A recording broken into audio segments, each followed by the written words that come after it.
In the vast corridors of criminology and psychology, the late 1960s and early 1970s marked a pivotal moment. The winds of change blew through the ancient walls of the British Columbia Penitentiary in Canada, and at its center stood Dr. Robert Hare, a diligent researcher and distinguished psychologist.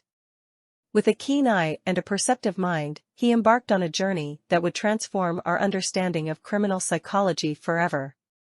The penitentiary, with its cold, steel bars and the constant murmur of its inmates, was not just a place of confinement for Dr. Hare. It became his research lab, teeming with subjects that piqued his curiosity. Among the myriad of inmates, he noticed a peculiar subset, individuals who, on the surface, exuded charm and sophistication. Yet, beneath this facade lay a web of manipulation and deceit. What was even more intriguing to Dr. Hare was their conspicuous absence of guilt or remorse, even after committing heinous acts. The world of psychiatry and psychology, in its vast expanse, was equipped with numerous tools and methodologies. Yet, none seemed apt at accurately identifying these enigmatic inmates. They moved like chameleons, effortlessly blending into the prison populace. Parole boards, therapists, even seasoned jail guards often fell prey to their manipulative tactics. These inmates became masters at presenting themselves as reformed, only to revert to their criminal tendencies once released. Dr. Hare, not one to be deterred by existing limitations, recognized a significant gap in the diagnostic criteria. He felt an insatiable need to delve deeper, to dissect the psyche of these unique criminals and, in doing so, safeguard society from their predatory behaviors. His relentless pursuit gave birth to the psychopathy checklist. As with any pioneering work, it underwent numerous refinements, eventually evolving into the Psychopathy Checklist Revised, PCLR. The PCLR is a meticulously crafted instrument, comprising 20 distinct criteria.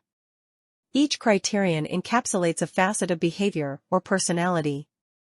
When assessing an individual, they are scored between 0 to 2 on each of these facets, culminating in a potential maximum score of 40. In the North American judicial and psychological arena, a score of 30 or above is viewed as a strong indicator of psychopathy. However, this threshold is flexible, adapting to cultural and regional nuances. A brief exploration of some of the items on the PCLR paints a vivid picture of the psychopathic mind. Glibness/superficial charm, a veneer of charisma that often disguises their predatory nature. Grandiose sense of self-worth, a bloated self-view, seeing oneself as superior to others.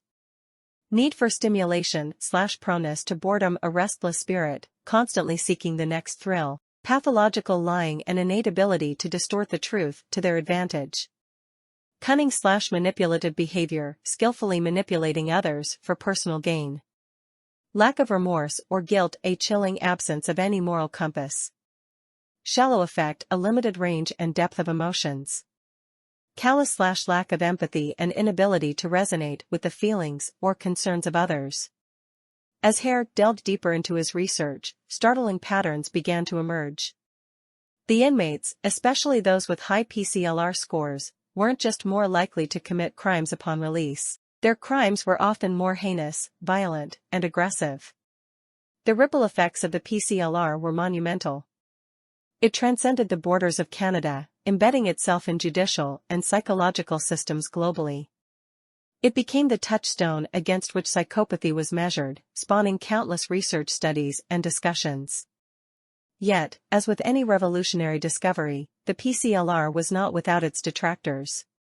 Critics argued that its emphasis on criminal behaviors potentially overlooked other manifestations of psychopathy. There were concerns about the ethical implications of labeling someone as a psychopath, given the weight of such a diagnosis and its potential societal repercussions. However, the undeniable truth remains: Dr. Robert Hare's tireless efforts illuminated the dark corridors of the psychopathic mind.